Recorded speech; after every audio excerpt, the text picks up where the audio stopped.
2 ದಿನಗಳಿಂದ ಬೇರೆ ಬೇರೆ ಊರುಗಳಿಗೆ ಹೋಗಿ ಸಮಸ್ಯೆಗಳನ್ನು ಮತ್ತು ವಿಷಯಗಳನ್ನು ಸಂಗ್ರಹಿಸಿದ್ದೇವೆ. ಆಸ್ಪತ್ರೆಯ ಸಮಸ್ಯೆ ಸಮಗ್ರ ಮಾಹಿತಿ. ಪಂಚಾಯಿತಿ ವ್ಯಾಪ್ತಿಯಲ್ಲಿ ಆಸ್ಪತ್ರೆಗಳಲ್ಲಿ ವೈದ್ಯರು ಚಿಕಿತ್ಸೆ ಕೊಡಲು 5 ರಿಂದ 10 ರೂಗಳನ್ನು ಕೇಳುತ್ತಾರೆ. ಹೊರಗಡೆಯಿಂದ ಗ್ಲೂಕೋಸ್ ಬಾಟಲ್ ಖರೀದಿಸಿ ರೋಗಿಗಳಿಗೆ ತರಬೇಕು. ಹೀಗೆ ತಂದ ಬಾಟಲ್ ಹಾಕಲು ವೈದ್ಯರಿಗೆ ಹಣ ನೀಡಬೇಕು. ಸೂಚಿಸಿದ ಪರಿಹಾರ ನಿಯಮಾನುಸಾರ ಉಚಿತ ಚಿಕಿತ್ಸೆ ಕೊಡಿಸುವ ವ್ಯವಸ್ಥೆಯಾಗಬೇಕು. ಕೆಲವು ಮಾತ್ರೆಗಳು ಹೇಳದ್ ಬಿಡ ಅಂತ ಮಾತ್ರೆಗಳು ಸಣ್ಣ ಪುಟ್ಟ ಇಲ್ದಿರೋದನ್ನ ನಾನು ತಗೊಂಬಂದು ಜನಗಳಿಗೆ ಕೊಡ್ತೀನಿ. ಟ್ಯಾಬ್ಲೆಟ್ಸ್ ಕೊಡೋದ್ರಿಂದ ನಾನು ಯಾವ ರೀತಿ ಇದು ಮಾಡಲ್ಲ. ದಯವಿಟ್ಟು ಚಿಕನ್ ಗುನಿಯಾಗೆಲ್ಲ ನನಗೆ ಬಾಟ್ಲ್ ಹಾಕಿ ಅಂತ ದಯವಿಟ್ಟು ಫೋರ್ಸ್ ಮಾಡಬೇಡಿ. ನಾನು ಇಂಜೆಕ್ಷನ್ ಅಲ್ಲೇ ವಾಸಿ ಮಾಡಿಕೊಡ್ತೀನಿ. ಇದು ಮಕ್ಕಳ ಗ್ರಾಮ ಸಭೆಯಲ್ಲಿ ಕಂಡುಬಂದ ದೃಶ್ಯ.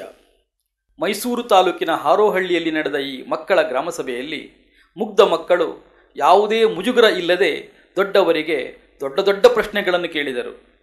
ತಮ್ಮ ಸಮಸ್ಯೆಗಳನ್ನು ಹೇಳಿಕೊಂಡರು. ಮಕ್ಕಳ ಗ್ರಾಮ ಸಭೆ ಅಂತಕ್ಕಂಥದ್ದು ನಮ್ಮೆಲ್ಲರಿಗೂ ಇರತಕ್ಕಂಥ ಒಂದು ಕುತೂಹಲ. 43% ಇರ್ತಕ್ಕಂಥ ಮಕ್ಕಳೇನಿದ್ದಾರೆ ಇವ್ರ ಬಗ್ಗೆ ನಾವೆಲ್ಲ ಚಿಂತನೆ ಮಾಡಬೇಕಾಗಿರ್ತಕ್ಕಂಥದ್ದು ಬಹಳ ಪ್ರಮುಖವಾದಂಥ ಒಂದು ಅಂಶ. ವಿಶ್ವಸಂಸ್ಥೆ ಈ ಮಕ್ಕಳ ಹಕ್ಕುಗಳ ಒಡಂಬಡಿಕೆಗೆ ಸಹಿ ಮಾಡಿದ್ದು ತಮ್ಮೆಲ್ಲರಿಗೂ ಗೊತ್ತಿರತಕ್ಕಂಥ ವಿಷಯ. ಇದರಲ್ಲಿ ಮಕ್ಕಳನ್ನು ಬಹಳ ವಿಶೇಷವಾಗಿ ಅಂದರೆ ಮಕ್ಕಳ ಹಕ್ಕುಗಳನ್ನು ಜಾರಿಗಾಗಿ ವಿಶ್ವಸಂಸ್ಥೆಯಲ್ಲಿ ಬಹಳ ವಿಶೇಷವಾಗಿ ಪ್ರತಿಪಾದಿಸಿ ಇದಕ್ಕೆ ನಮ್ಮ ಭಾರತ ಸರ್ಕಾರವೂ ಸಹ 1992ರಲ್ಲಿ ಸಹಿಯನ್ನು ಹಾಕಿದೆ. ನಂತರದಲ್ಲಿ 2006ರಲ್ಲಿ ನಮ್ಮ ಕರ್ನಾಟಕ ಸರ್ಕಾರ ಒಂದು ಸುತ್ತೋಲೆಯನ್ನು ಹೊರಡಿಸಿ ಎಲ್ಲ ಹಂತದಲ್ಲಿ ಮಕ್ಕಳ ಗ್ರಾಮ ಸಭೆ ನಡೆಸಬೇಕು ಅಂತ ಹೇಳ್ಬಿಟ್ಟು ನಡೆಸ್ತಾ ಇರ್ತಕ್ಕಂಥದ್ರ ಒಂದು ಹಂತವಾಗಿ ಅಬ್ದುಲ್ ನಜೀರ್ ಸಾಬ್ ರಾಜ್ಯ ಗ್ರಾಮೀಣ ಅಭಿವೃದ್ಧಿ ಸಂಸ್ಥೆ ಹಾಗೂ ನಮ್ಮೊಟ್ಟಿಗೆ ಕೆಲಸ ಮಾಡ್ತಿರ್ತಕ್ಕಂಥ ಚೈಲ್ಡ್ ರೈಟ್ಸ್ ಎಂತಕ್ಕಂಥ ಒಂದು ಸಂಸ್ಥೆ, ಮತ್ತೊಂದು ಸೆಂಟರ್ ಫಾರ್ ವರ್ಕಿಂಗ್ ಚಿಲ್ಡ್ರನ್ ಎಂತಕ್ಕಂಥ ಒಂದು ಸಂಸ್ಥೆ, ಈ 2 ಸಂಸ್ಥೆಗಳು ನಮ್ಮೊಟ್ಟಿಗೆ ಕೆಲಸವನ್ನು ನಿರ್ವಹಿಸ್ತಾ ಇರ್ತಕ್ಕಂಥ ಸಂಸ್ಥೆ ಒಟ್ಟಿಗೆ ಸೇರಿ ಈ ಒಂದು ತರಬೇತುದಾರರ ತರಬೇತಿಯನ್ನು ಮಾಡಿ ನಂತರದಲ್ಲಿ ಈ ತರಬೇತುದಾರರು ಆಯಾ ಜಿಲ್ಲೆಯಲ್ಲಿ ಈ ಮಕ್ಕಳ ಸಭೆಯನ್ನು ಬಹಳ ವ್ಯವಸ್ಥಿತವಾಗಿ ನಡೆಸಬೇಕು ಎಂತಕ್ಕಂಥ ಉದ್ದೇಶದಿಂದ ಮಾಡಿರ್ತಕ್ಕಂಥ ಈ ಸಭೆಯಾಗಿದೆ. ಈ ಸಭೆಯನ್ನು ಬಹಳ ಯಶಸ್ವಿಯಾಗಿ ಮಕ್ಕಳ ಗಮನಕ್ಕೆ ಹೆಚ್ಚು ಪ್ರಾಧಾನ್ಯತೆಯನ್ನು ಕೊಡ್ತಕ್ಕಂಥದ್ದಾದ್ರಿಂದ ನಾವೆಲ್ಲರೂ ಮಕ್ಕಳ ಸಮಸ್ಯೆಯನ್ನು ಕೇಳಿ ಆ ಸಮಸ್ಯೆಗೆ ನಾವೆಲ್ಲರೂ ಬಹಳ ಒಂದು ವಿಶೇಷಕರವಾದಂಥ ಜವಾಬ್ದಾರಿಯುತವಾಗಿ ನಡ್ಕೊಳ್ತಕ್ಕಂಥದ್ದು ನಮ್ಮೆಲ್ಲರ ಜವಾಬ್ದಾರಿಯಾಗಿದೆ. ವೇದಿಕೆ ಮೇಲೆ ಕುಳಿತಂತಹ ಹಿರಿಯರಿಗೆ ಹಾಗೂ ನನ್ನ ಬಂಧು ಮಿತ್ರರಿಗೆ ನನ್ನ ಮನಸ್ಪೂರ್ವಕ ವಂದನೆಗಳು. ಸಮಸ್ಯೆಯನ್ನು ಓದುತ್ತಿದ್ದೇನೆ. ಶೌಚಾಲಯ ನೀರಿನ ಸಮಸ್ಯೆ. ಸರ್ಕಾರಿ ಹಿರಿಯ ಪ್ರಾಥಮಿಕ ಶಾಲೆ ಅಳಿಕೆರೆ ಉಂಡಿ ಶಾಲೆಯಲ್ಲಿ 200 ಮಕ್ಕಳು ಶೌಚಾಲಯಕ್ಕೆ ನೀರು ಇಲ್ಲದಿರುವುದರಿಂದ ಅದನ್ನು ಬಳಸಲು ಕಷ್ಟವಾಗುತ್ತದೆ. ಆದ್ದರಿಂದ ಮಕ್ಕಳು ಹೊರಗಡೆ ಹೋಗಿ ಮೂತ್ರ ವಿಸರ್ಜನೆ ಮಾಡುವುದರಿಂದ ಪರಿಸರ ಕಲುಷಿತವಾಗುತ್ತದೆ. ಶೌಚಾಲಯಕ್ಕೆ ನೀರಿನ ವ್ಯವಸ್ಥೆ ಮಾಡಬೇಕು. ಕುಡಿಯುವ ನೀರಿನ ಸಮಸ್ಯೆ. ಸರ್ಕಾರಿ ಹಿರಿಯ ಪ್ರಾಥಮಿಕ ಶಾಲೆ ಮೆಳ್ಳಹಳ್ಳಿ ಶಾಲೆಯಲ್ಲಿ 200 ಮಕ್ಕಳಿದ್ದು ಕುಡಿಯುವ ನೀರು ಇಲ್ಲದಿರುವುದರಿಂದ ನಾವು ಬೋರ್ವೆಲ್ ನೀರು ಕುಡಿಯುತ್ತೇವೆ. ಆ ನೀರು ಚೆನ್ನಾಗಿಲ್ಲ. ಆದ್ದರಿಂದ ನಮಗೆ ನೀರಿನ ವ್ಯವಸ್ಥೆ ಮಾಡಿಕೊಡಬೇಕು. ಶಾಲೆಯ ಸ್ಥಳ ಹಾಗೂ ಹಾಳು ಮಾಡುವುದು ಸಮಸ್ಯೆ. ಸರ್ಕಾರಿ ಹಿರಿಯ ಪ್ರೌಢಶಾಲೆ ಅಳಿಕೆರೆ ಉಂಡಿ ಶಾಲೆಯಲ್ಲಿ ನಾವು ಹಾಕಿದಂತ ಮರಗಿಡಗಳು ಹಾಳು ಮಾಡುತ್ತಾರೆ. ಆದ್ದರಿಂದ ನಮಗೆ ಕಾಂಪೌಂಡ್ ಮಾಡಬೇಕು. ಶ್ರೀ ಮಾದೇಶ್ವರ ವಿದ್ಯಾಸಂಸ್ಥೆಯಲ್ಲಿ ಶೌಚಾಲಯ ಇಲ್ಲ ಹಾಗೂ ಪಕ್ಕದಲ್ಲಿ ಮೇನ್ ರೋಡ್. ಮಕ್ಕಳು ಹೊರ ದಾಟಿ ಶೌಚಾಲಯಕ್ಕೆ ಬಹಳ ದೂರ ಹೋಗಬೇಕು. ಆದ್ದರಿಂದ ಶೌಚಾಲಯ ಬೇಗ ಕಟ್ಟಿಸಿಕೊಡಬೇಕು. ನೀರಿನ ಸಮಸ್ಯೆ ಸಮಗ್ರ ಮಾಹಿತಿ. ಸರ್ಕಾರಿ ಹಿರಿಯ ಪ್ರಾಥಮಿಕ ಶಾಲೆ ಹಳ್ಳಿಕೆರೆ ಉಂಡಿಯಲ್ಲಿ 300 ಮಕ್ಕಳಿಗೆ ಕುಡಿಯುವ ನೀರು ಇಲ್ಲ. ಅಲ್ಲಿ ನಲ್ಲಿ ಇದ್ದರೂ ಕೂಡ ಅದು ಕೆಳಗೆ ಬಿದ್ದಿದೆ. ಆದ್ದರಿಂದ ಮಕ್ಕಳು ಬೋರಲಿಂದ ನೀರನ್ನು ಒತ್ತಿ ತರುತ್ತಿದ್ದಾರೆ. ಹಾಗೂ ಹಳ್ಳಿಕೆರೆ ಉಂಡಿನ ನದಿಯಲ್ಲಿ ನೀರು ಸಖತ್ತು ಸಿಹಿ ಇಲ್ಲದ ಕಾರಣ ಹಳ್ಳಿಕೆರೆ ಉಂಡಿಗೆ ನಲ್ಲಿಯನ್ನು ಹಾಕಿಸಿಕೊಡಬೇಕೆಂದು ಕೇಳಿಕೊಳ್ಳುತ್ತೇವೆ.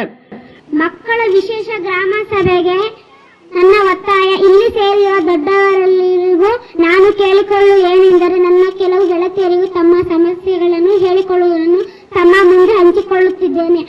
ಹಾರೋಹಳ್ಳಿ ಪ್ರೌಢಶಾಲೆ ಗೆಳತಿಯರಿಗೆ ಶಾಲೆಯಲ್ಲಿ ಶೌಚಾಲಯದ ಸಮಸ್ಯೆ ಇದೆ. ಶೌಚಾಲಯಕ್ಕೆ ನೀರು ಇಲ್ಲ ಹಾಗೂ ಬಿಗಿಯಾದ ಬಾಗಿಲಿಲ್ಲ. ಇದನ್ನು ಸರಿ ಮಾಡಿಕೊಡಬೇಕೆಂದು ಕೇಳಿಕೊಳ್ಳುತ್ತಿದ್ದೇನೆ.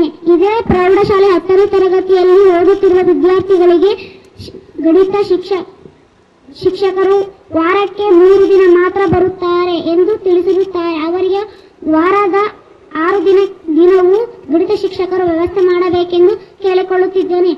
ಹಳ್ಳಿಕೆರೆ ಉಂಡಿ ಗ್ರಾಮದ ಬಾಲ ಕಾರ್ಮಿಕರ ವಿವರ, ಮಕ್ಕಳೇ ಕೊಟ್ಟಿರುವ ವಿವರ. ಶಿವರಾಜು 6th ಅಲ್ಲಿ ಓದ್ತಿದ್ದು ಬಿಟ್ಟಿದ್ದಾನೆ, ಮನೆ ಕೆಲಸದಲ್ಲಿ ಅಡಗಿದ್ದಾನೆ.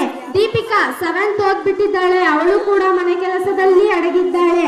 ರವಿ 6th ಓದ್ತಿದ್ದು ಗಾರ ಕೆಲಸಕ್ಕೆ ಹೋಗುತ್ತಿದ್ದಾನೆ. ಸಿದ್ದರಾಜು 9th ಓದ್ತಿದ್ದು ಗದ್ದೆ ಕೆಲಸಕ್ಕೆ ಹೋಗುತ್ತಿದ್ದಾನೆ. ಸಿದ್ದರಾಜು ಎಮ್ಮೆ ಮೇಯಿಸುವುದಕ್ಕೂ ಹೋಗುತ್ತಿದ್ದಾನೆ. ವಿಕಾಸ್ ಎಂಬ 7 ವರ್ಷದ ಹುಡುಗ ಎಮ್ಮೆ ಮೇಯಿಸುವುದಕ್ಕೆ ಹೋಗುತ್ತಿದ್ದಾನೆ. ರವಿ ಗಾರೆ ಕೆಲಸಕ್ಕೆ ಹೋಗುತ್ತಿದ್ದಾನೆ. ಸಿದ್ದರಾಜು ಮನೆ ಕೆಲಸಕ್ಕೆ ಹೋಗುತ್ತಿದ್ದಾನೆ. ನಿಖರವಾಗಿ ಅವ್ರ ಹೆಸರನ್ನ ಹೇಳಿದೆ. ಈಗ ಏನು ಕ್ರಮ ತಗೊಳ್ತಾರೆ ಸಂಬಂಧಪಟ್ಟ ಇಲಾಖೆಯವರು, ಶಿಕ್ಷಣ ಇಲಾಖೆ ಮತ್ತು ಮಕ್ಕಳ ಕಲ್ಯಾಣ ಇಲಾಖೆ, ಇವರಿಬ್ಬರದು ಜಂಟಿ ಜವಾಬ್ದಾರಿ ಇದೆ. ಅವ್ರು ಏನು ಕ್ರಮ ತಗೊಳ್ತಾರೆ, ಎಷ್ಟು ದಿನದೊಳಗಡೆ ತಗೊಳ್ತಾರೆ ಅಂತ ಹೇಳ್ಬೇಕು. ನಾವೀಗ ಪಟ್ಟಿ ತಗೊಂಡಿದ್ದೀವಿ. ಒಂದು ವಾರದೊಳಗೆ ನಮ್ಮ ಕಾರ್ಯಕರ್ತರಿದ್ರೆ ಅವ್ರದ್ದು ಪೂರ್ತಿ ಮಾಹಿತಿ ತಗೊಂಡು ಶಿಕ್ಷಣ ಇಲಾಖೆಯವ್ರ ಜೊತೆಗೇನು ಇದ್ರ ಬಗ್ಗೆ ಮಾತಾಡಿ ಒಂದು ವಾರದಲ್ಲಿ ಇದು ಕ್ರಮ ತಗೊಳ್ತೀವಿ ಅಂತ ನಾನು ನಮ್ಮ ಇಲಾಖೆ ಪರವಾಗಿ ಹೇಳೋದಕ್ಕೆ ಇಷ್ಟಪಡ್ತೀನಿ. ಶೌಚಾಲಯ ಸಮಸ್ಯೆ. ಆರೋಹಳ್ಳಿ ಪ್ರದೇಶದಲ್ಲಿ ಸುಮಾರು 150 ಮನೆಗಳಿವೆ. ಆದರೂ ಶೌಚಾಲಯಕ್ಕಾಗಿ ಅರ್ಧ ಕಿಲೋಮೀಟರ್ ದೂರಕ್ಕೆ ಹೋಗಬೇಕು. ಬಯಲು ಪ್ರದೇಶಕ್ಕೆ ಹೋಗುವುದರಿಂದ ಅನೇಕ ರೋಗಗಳು ಬರಬಹುದು. ಆದ ಕಾರಣ ಮನೆಗೊಂದು ಶೌಚಾಲಯ ಬೇಕು.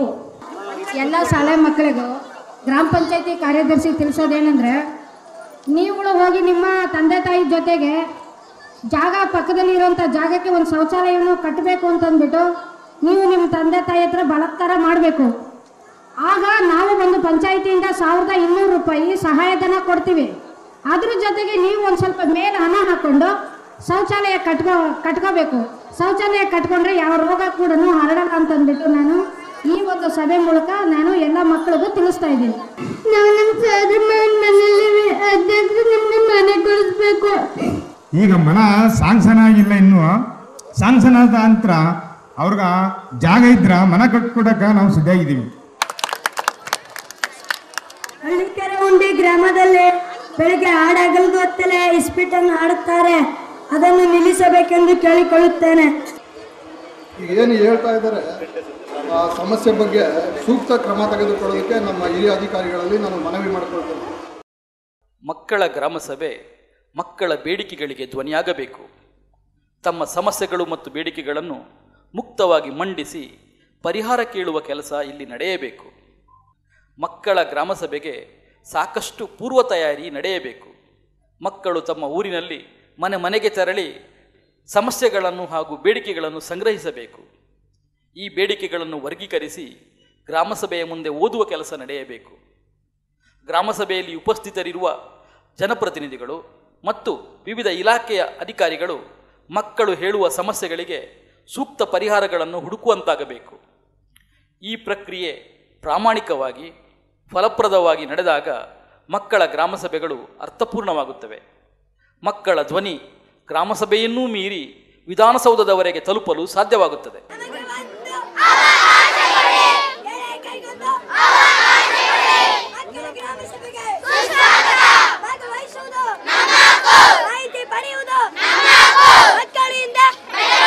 ನಮ್ಮ ಬೇಡಿಕೆ ನಮಗೆ ಒಂದು ಎಳೆ ಕೈಗೊಂದು ಮಕ್ಕಳ ಗ್ರಾಮ ಸಭೆಗೆ ಭಾಗವಹಿಸುವುದು.